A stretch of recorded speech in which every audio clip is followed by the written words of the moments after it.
રાજકોટ જિલ્લાના ઉપલેટાની મોજ નદીમાં મગર દેખાયાની ઘટના સામે આવી છે। વડોદરાની જેમ ઉપલેટાના હિન્દુ સ્મશાન પાસે આવેલ મોજ નદીમાં મગર દેખાતા સ્થાનિકોમાં ભય ફેલાયો છે। મહાકાય મગર મોજ નદીમાં દેખાતા સ્થાનિકોએ ફોરેસ્ટ વિભાગને જાણ કરી હતી। ફોરેસ્ટ વિભાગની ટીમ પણ મોજ નદી કાંઠે આવી પહોંચી હતી। મોજ નદીમાં મગર આવતા સ્થાનિકો તેમજ ખેડૂતોમાં ભયનો માહોલ છવાયો હતો। તો વહેલી તકે મગરનું રેસ્ક્યુ કરવામાં આવે તેવી લોકોએ માંગ કરી છે।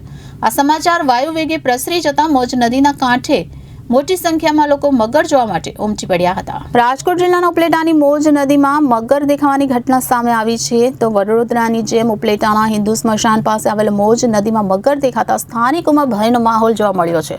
મહાકાય મગર મોજ નદીમાં દેખાતા સ્થાનિકોએ ફોરેસ્ટ વિભાગને જાણ કરી હતી। મોજ નદીમાં મહાકાય મગરનો સોશિયલ મીડિયામાં વિડીયો સામે આવ્યો છે। મોજ નદીમાં મગર આવતા સ્થાનિકો તેમજ ખેડૂતોમાં ભયનો માહોલ છવાયો છે।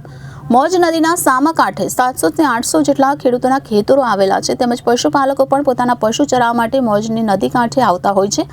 તો ફોરેસ્ટ વિભાગની ટીમ પણ મોજ નદી કાંઠે આવી પહોંચી છે, પરંતુ મગર પાણીમાં જતો રહેતા રેસ્ક્યુની કામગીરી ટલ્લે ચડી હતી। તો વહેલી તકે મગરનું રેસ્ક્યુ કરવામાં આવે તેવી લોકોએ માંગ કરી છે અને સમાચાર વાયુ વેગે પ્રસરી જતા મોજ નદીના બંને કાંઠે મોટી સંખ્યામાં લોકો મગર જોવા ઉમટી પડ્યા હતા। મારું નામ વસોયા રાહુલ, ગામ ઉપલેટા મોજ નદીનો કાંઠે આજે મગર આવેલો છે, જે 800 થી 1000 ખેડૂતોનો બાજુમાંથી રસ્તો છે અને મગર આજ સવારનો દેખાય છે, જેથી ફોરેસ્ટવાળા પણ હાજર છે અને કામગીરી રેસ્ક્યુની કરે છે, પણ મગર પાણીમાં ઉતરી ગયો છે, જેથી હાથમાં આવેલ નથી અને પશુપાલકો પણ અહીંથી ગાય અને ભેંસો ચરાવવા આવે છે, જેથી મુશ્કેલી અનુભવી રહ્યા છે।